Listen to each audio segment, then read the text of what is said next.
কোনো স্ত্রী স্বামীকে তালাক দিতে পারে না। স্ত্রী যদি হাজারো বার তালাক তালাক বলে জিকির করে, তারপরেও কোনো স্বামী তালাক হবে না। অথচ আজকে দেখতে পারি অধিকাংশ স্ত্রীরা স্বামীকে তালাক দিয়ে অন্য পুরুষকে গ্রহণ করে নিচ্ছে। অধিকাংশ স্ত্রীরা আজকে স্বামীকে তালাক দিচ্ছে। যতটা পুরুষ স্ত্রীকে তালাক দেয় তার থেকে অনেক অনেক গুণ বেশি স্ত্রীরা স্বামীকে তালাক দেয়। আর এর জন্য মেন দায়ী যেটা, সেটা হলো আমাদের দেশের কিছু অশিক্ষিত কাজী, যাদের ন্যূনতম শরীয়তের কোনো মাসআলা মাসাইলের কোনো জ্ঞান নাই। এরা ঘুষ দিয়ে চাকরি নিয়েছে, হালালকে হারাম বানায়, হারামকে হালাল বানায়। তারা শুধুমাত্র কিছু টাকা দিয়ে দিবেন হাতে ধরায়া, দেখবেন যে সব কিছু হালাল করে দিয়েছে। শরীয়তের নিয়ম অনুযায়ী তালাক হয়ে গেছে, তালাক হয়ে যাওয়ার পরে আবারও ওই সমস্ত কাজীরা একত্রিত করে তাদেরকে জোড়া লাগিয়ে দিচ্ছে, আবারও সংসারের বৈধতা দিয়ে দিচ্ছে। এভাবে আজকে হাজারো সন্তান অবৈধভাবে জন্ম হচ্ছে আমাদের সমাজে। একটা স্ত্রী যদি স্বামীকে তালাক দেয়, তালাক হবে না। আর এভাবে যখন কোনো স্ত্রী স্বামীকে তালাক দিয়ে অন্য পুরুষকে গ্রহণ করে নেয়, কারণ আজকে স্ত্রীরা তালাক দেয় শুধুমাত্র যেটা মেন কারণ, সেটা হলো অন্য পুরুষকে ভালো লাগার কারণে। আবার কিছু স্ত্রী আছে মায়ের কথায়, বোনের কথায়, ভাবিদের কথায় প্রলোভনে পড়ে তাদের ধোকায় বোকা হয়ে অধিকাংশ স্ত্রীরা স্বামীকে তালাক দিয়ে চলে যাচ্ছে। মা বাবার বাড়ির কথা শুনে অধিকাংশ স্ত্রীরা তালাক দিচ্ছে আজকে।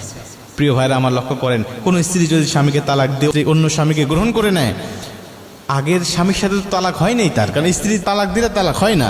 তো তালাক যখন হয় নাই, তখন অন্য পুরুষকে সে গ্রহণ করলে সে বিয়েটা কখনো বৈধ হবে না। আর ওই পুরুষের সাথে সংসার করে যত সন্তান সে জন্ম দিবে, সব সন্তানগুলো হবে অবৈধ সন্তান।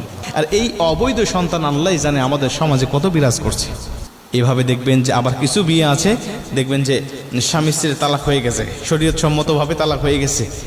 তালাক হয়ে যাওয়ার পরে স্ত্রীর উপরে যে 3 মাস 10 দিন 13 দিন যে ইদ্যত পালন করতে হয়, এই ইদ্যত পালন করার মতো ধৈর্যশীল নারী আমাদের সমাজে আর পাওয়া যায় না।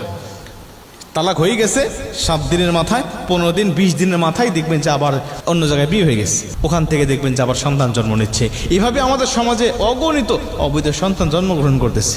আর এদেরকে যখন আপনি কোরআনের কথা বলেন, এদেরকে যখন ইসলামের কথা বলেন, তাদের মাথায় আগুন ধরে যায়। ইসলামের কথা তাদের সহ্য হয় না। প্রিয় ভাইরা আমার, লক্ষ্য করেন, এখন অনেকে বলতে পারেন, হুজুর কাবির নামার 18 নম্বর কলমের মধ্যে আছে যে স্ত্রী স্বামীকে তালাক দিতে পারবে। ভাই, ওই 18 নম্বর কলমের মধ্যে যেটা আছে এটা ইসলামেরই নিয়ম। ওখানে আছে স্বামী যদি স্ত্রীকে ভরণ পোষণ না দিতে পারে, খরপোশ না দিতে পারে, তার সাথে বনিবনা না হয়, তাহলে স্ত্রী স্বামীর তালাককে গ্রহণ করতে পারবে। মানে স্বামী স্ত্রীকে আগে অনুমতি দিয়ে দিবে, দেখো আমি যদি তোমার হকগুলো আদায় না করি, খরপোশ না দিতে পারি, তোমাকে শারীরিক মানসিক কোনো চাহিদা যদি পূর্ণ না করতে পারি, তাহলে তুমি ইচ্ছা করলে তুমি আমার তালাক গ্রহণ করতে পারো। এই বৈধতা যদি স্বামী স্ত্রীকে দিয়ে রাখে, তাহলে স্ত্রী তখন বলবে যে দেখো তুমি যে আমাকে অনুমতি দিয়েছিলে, তুমি যে আমাকে গ্রহণ করার ক্ষমতা দিয়েছিলে, আমি এখন তোমার সেই তালাকটা আমি গ্রহণ করে নিলাম।